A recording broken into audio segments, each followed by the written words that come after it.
Island Bank celebrates the 100th anniversary of the Maduro and Curiels Group. At this time, I'd like to ask the Managing Director of the Windward Islands Bank to please come forward and open this evening with his words of welcome. It is my distinct honor and high privilege to extend to all of you the most hospitable welcome to this event, celebrating the 100th anniversary of the Maduro and Curiels Bank, parent company of the Windward Islands Bank. You have made a huge effort to join us tonight, and for this, we are deeply appreciative. It is great to be here among so many dignitaries, friends, customers, and well-wishers. We have planned what we believe will be a short but exciting program for you that includes a walk down memory lane, an artistic dance depiction of banking throughout the years, and 2 engaging speeches.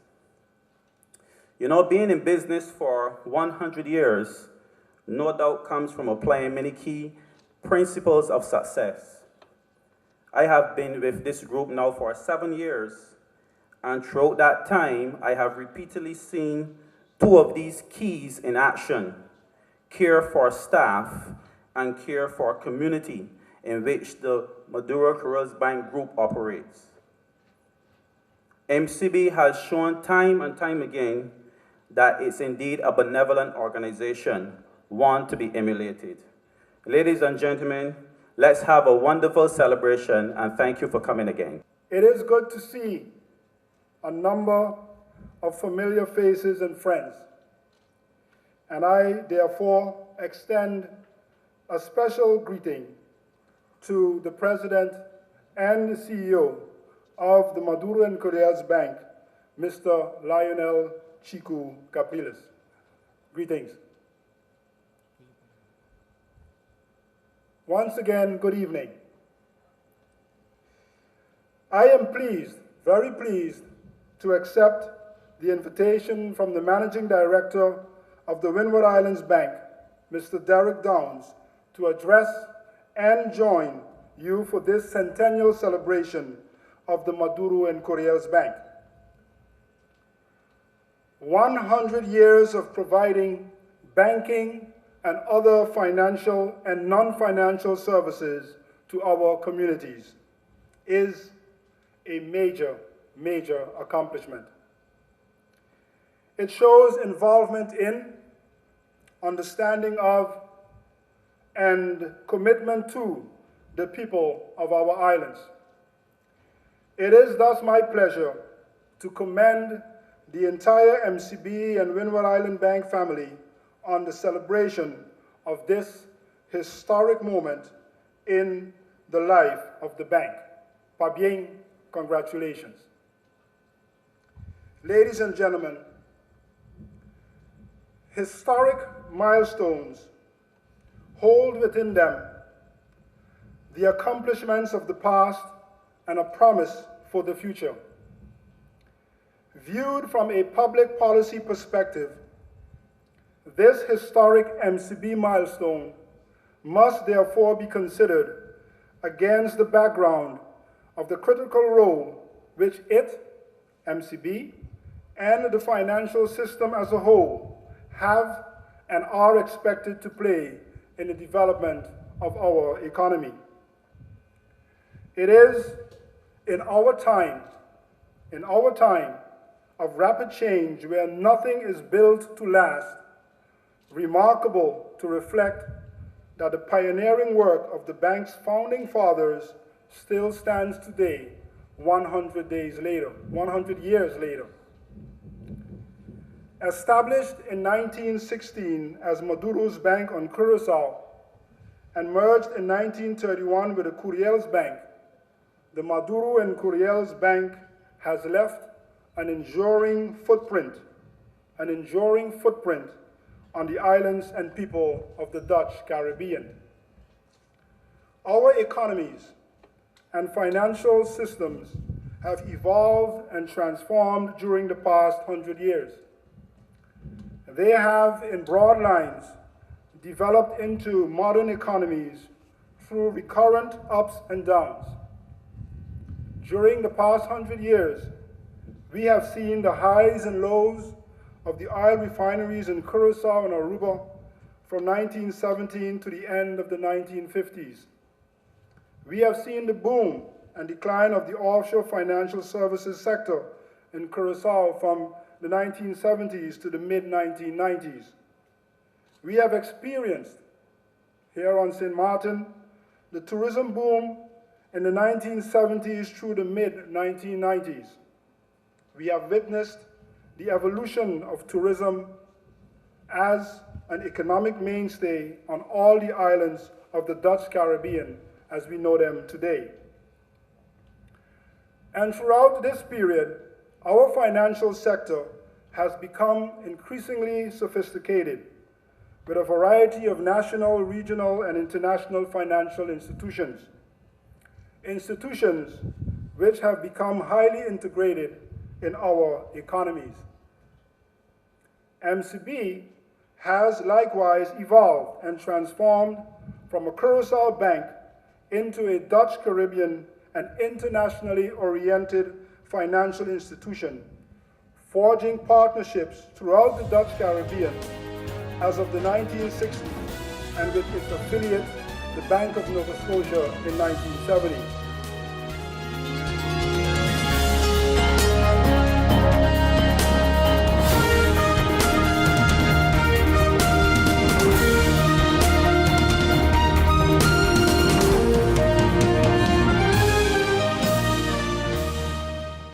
Life is a journey, full of connections.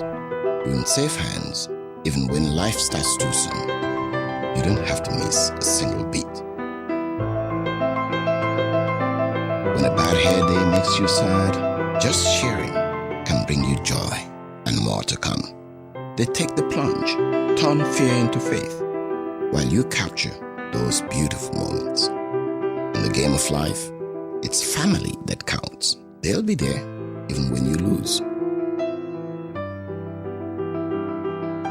We all have our moments of reflection and hope. And when you feel you're losing everything in life, we're there because there's more to come.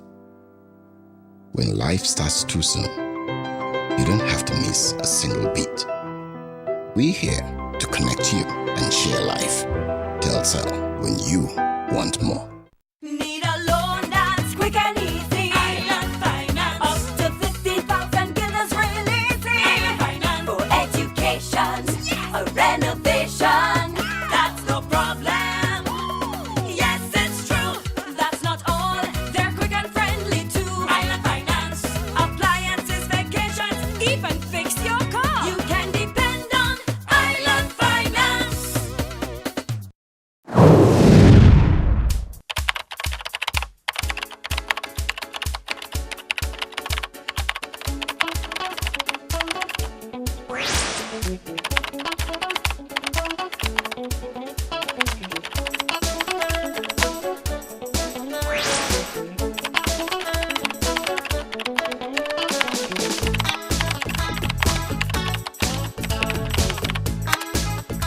I am Rudolph Samuel, candidate number 5 on the National Alliance slate.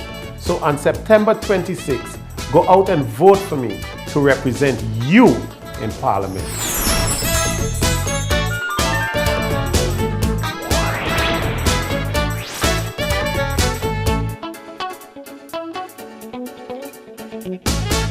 GEBE has been faithfully serving the communities of St. Martin, powering your home and our economy.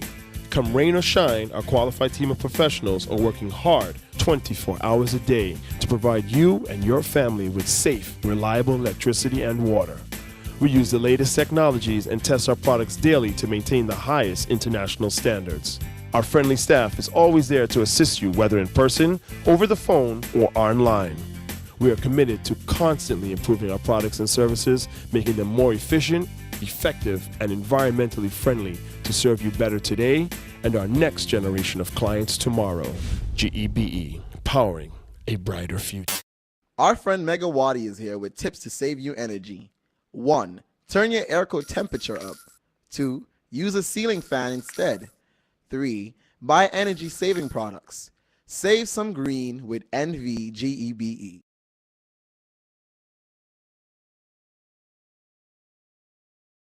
Within a 9 months period, this project was not completed, and only during this election period, like you mentioned, 50 lots were assigned. And if there is an infrastructure plan already in place so that you can put infrastructure there so that the people who gets this land would have access to the land. Another part of the same question would be, you said there were over 300 applicants. Can you tell me how the selection process was made to give these people a land? Out of the 300, how did you select the 50 persons? Okay. The first part of your question, since 2014, somewhere in 2014, I can't give you an exact date, but the property was then transferred to the government of St. Martin. From since the transfer of the property, there's been some court cases. As I indicated, sometime last year, the ministry got the assignment to start with inventory. Again, there is an unbuilt area and there's a built area. The built area, a lot of illegal construction took place there, and the inspection department of the ministry started with an inventory and so forth, gathered the information. That information was part of the terms of reference. So the process, again, those things take time, and it started, it continued, and when I came in as Minister of Romy in December, we just continued with the process. It was one of the priorities. We said, listen, this is something that needs to get done. So why it took so long before, I cannot answer that question. I know when I came in, it was one of the things them on the transitional document, and we said, this is something we will give priority to. The second part of your question was with the infrastructure. Once we have the subdivision in place, that is now finalized, there is indicated the projected roads. A small mini excavator went up and made a track of where the projected roads would be to just get a feel when they was doing the surveying and so forth. The terms of reference has been prepared. It just needs to be translated in an advice and submitted to my person for to present to the Council of Ministers for approval. But the terms of reference, that is in place, and that now has to go on bid to put the infrastructure in place. In terms of who gets what, I indicated to the ministry there is no policy in place. The long-standing, I would say, policy then is the minister determines. It has always been so.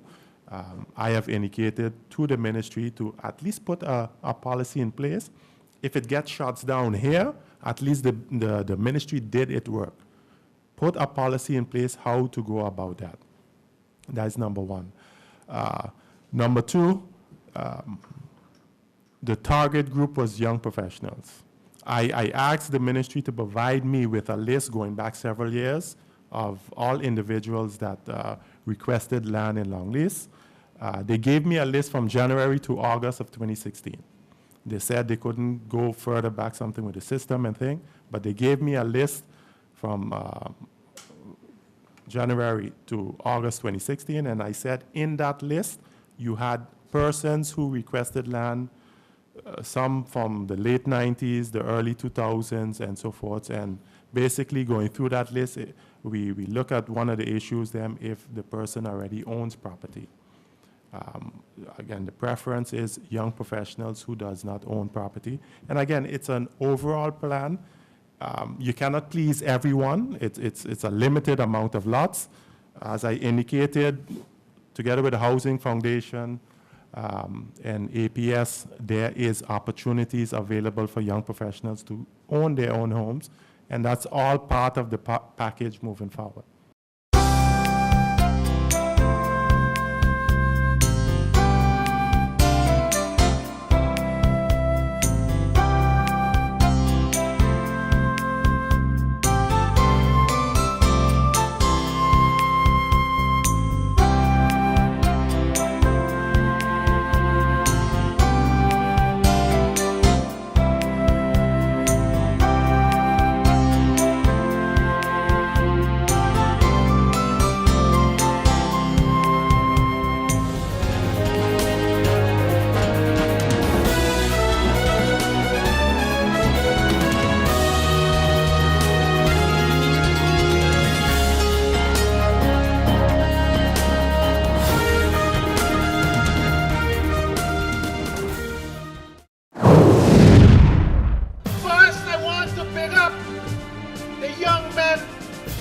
the Dutch Quarter, Middle Region area.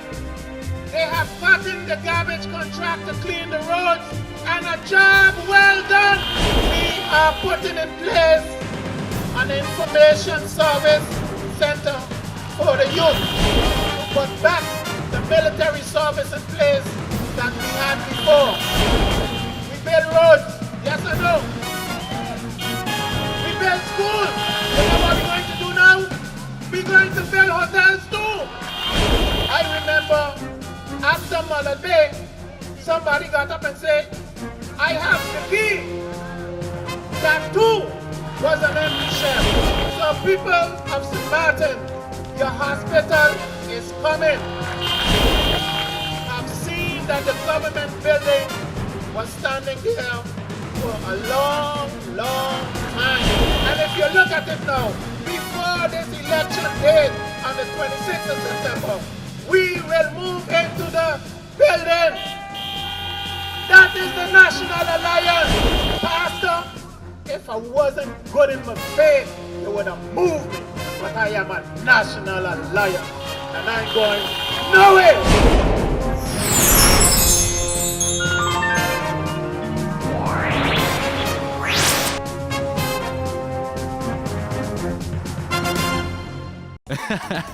Bob, I can understand why you're parking so carefully. Of course, when you can get 80% discount on your Be Sure car insurance. But that's overdoing it, Bob. Are you be sure? Be sure. Yeah! Oh my, what an inventory list, and so unnecessary. But wait, your home contents are all insured by Be Sure. That means that you determine the amount you want to insure. No inventory list, no hassle. Are you be sure? Be sure. These are the doors that never close. These are the hands that make a difference. These are the walls that could tell countless stories of helping and healing, of storms weathered, of change and growth, of a place where life begins, where hearts are mended, and where hope grows stronger. For more than a quarter of a century, the physicians, medical professionals, and staff of St. Martin Medical Center have combined advanced medical technology and compassionate care to bring a world of medicine to our friends, neighbors, and visitors to the island of St. Martin we all call home. As proud as we are of what we have accomplished, we believe there is still much work to do to continue a proud tradition of providing everyone in our community with the latest technology, the best medicine, and the most exceptional care. St. Martin Medical Center, celebrating 25 years of serving, caring, healing.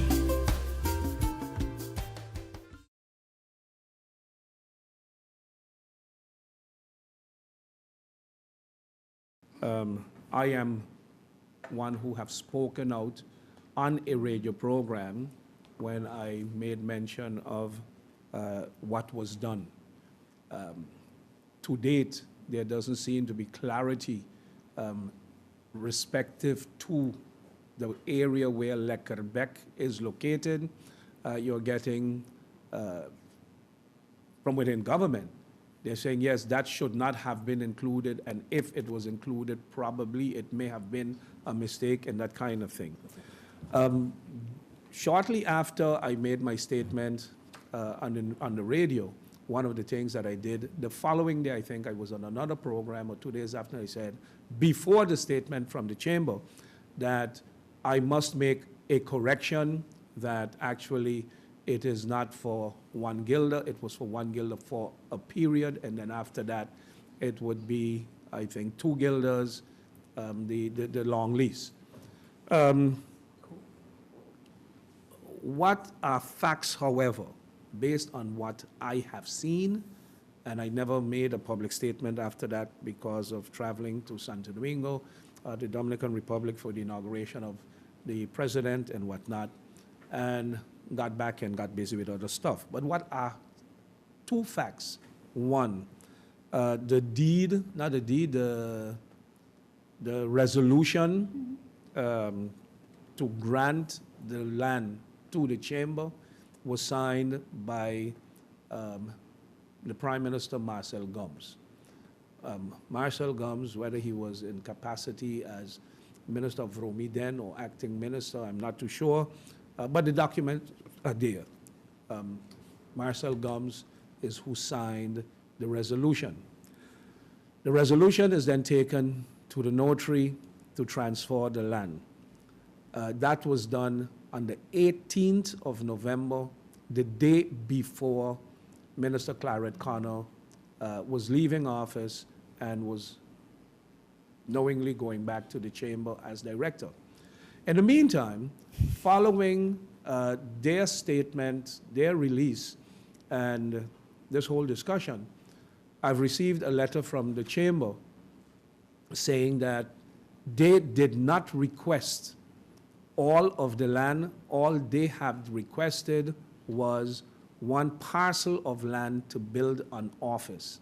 And it is government who offered them the entire 10,000 or 10,800 square meters to develop a business, what was a business center?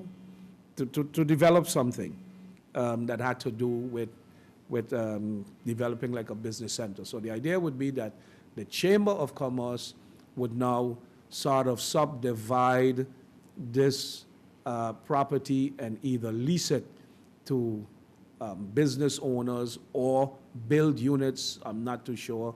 The documents are there to peruse. What is also interesting is the concept of the Business Development Center is an agreement between government and the chamber, and therefore required a national decree. The draft national decree was sent to the governor for signing. The governor sent it back.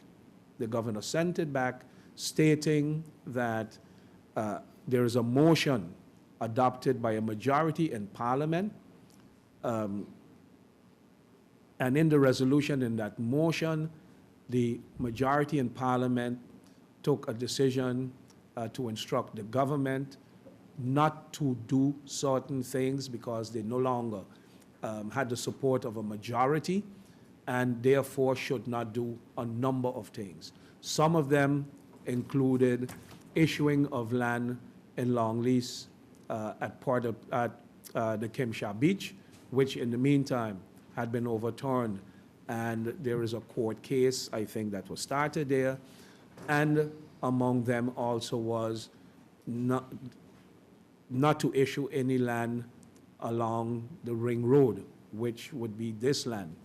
The governor said, therefore, because of this becomes a controversial issue, and he will not sign it and send it back. So what you have is, in essence, a process that has not been completed.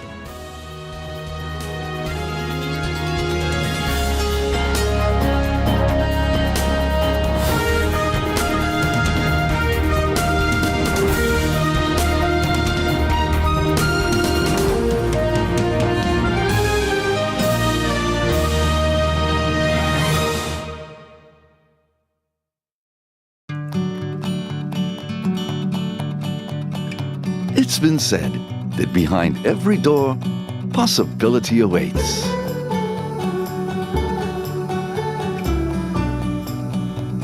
How much possibility depends on which door you open first. Every day, we help our customers discover the possibilities in their lives. It all starts with a conversation. Scotiabank. Discover what's possible.